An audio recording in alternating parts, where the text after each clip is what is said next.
विद्यार्थियों, आज मैं आपके समक्ष कक्षा 10वीं के पाठ 13 मानवीय करुणा की दिव्य चमक लेकर उपस्थित हुई हूँ।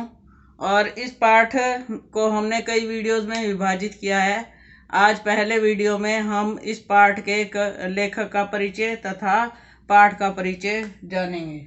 तो सबसे पहले पाठ का नाम है मानवीय करुणा की दिव्य चमक और यह पाठ संस्मरण शैली में लिखा गया है। लेखक सर्वेश्वर दयाल सक्सेना जी हैं।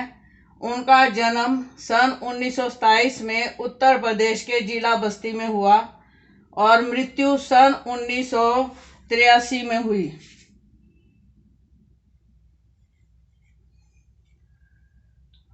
पद तथा कार्य: अध्यापक पद पर उन्होंने कार्य किया। आकाशवाणी में सहायक प्रोड्यूसर, दिनमान पत्रिका के उप संपादक तथा पराग पत्रिका के संपादक के रूप में उन्होंने कार्य किया। काव्य कृतियां जो है उनकी कुआनो नदी, जंगल का दर्द, काठ की घंटियां, खूंटियों पर टंगे लोग। उपन्यास भी लिखे हैं उन्होंने और उपन्यासों का नाम है पागल कुत्तों का मसीहा, सोया हुआ जल। नाटक भी लिखा है और नाटक का नाम है बकरी।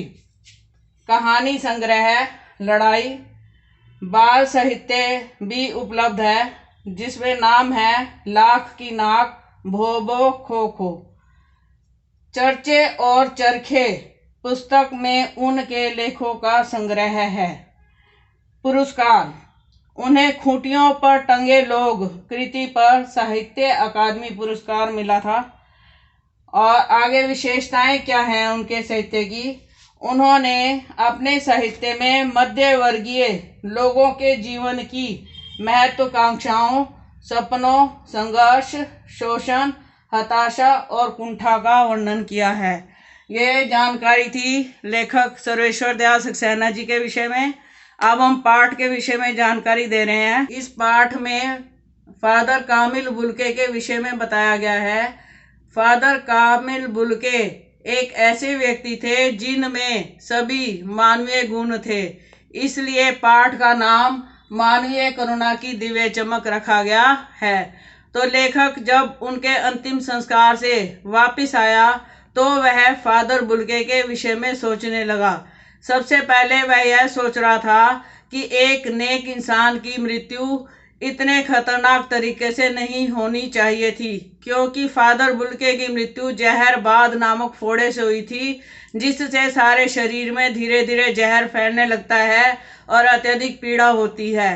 लेखक फिर उन दिनों को याद करने लगा जब वो पहली बार इलाहाबाद में फादर बुल्के से मिला था। उसने अपने बेटे का अंतिम संस्कार फादर बुल्के से करवाया था। धीरे धीरे फादर बुल्के से जुड़ी सभी बातें उन्हें याद आने लगी।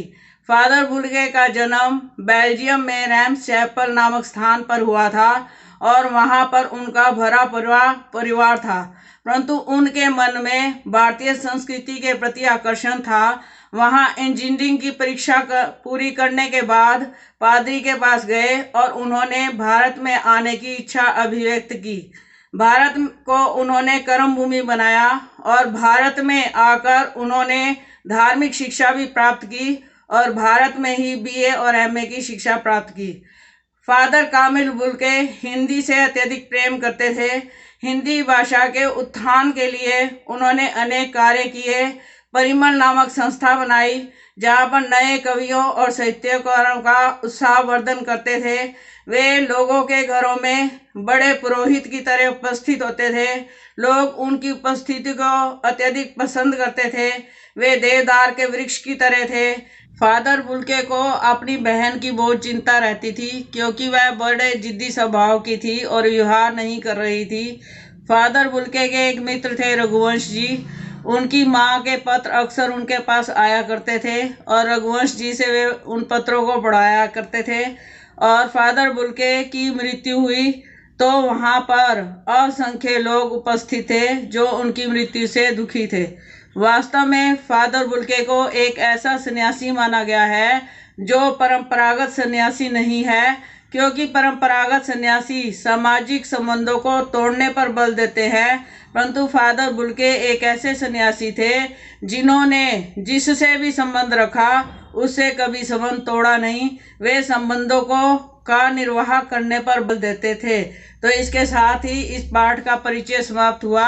अगले वीडियो में हम इस पाठ को पढ़ेंगे और इसके अर्थ को समझने की कोशिश करेंगे।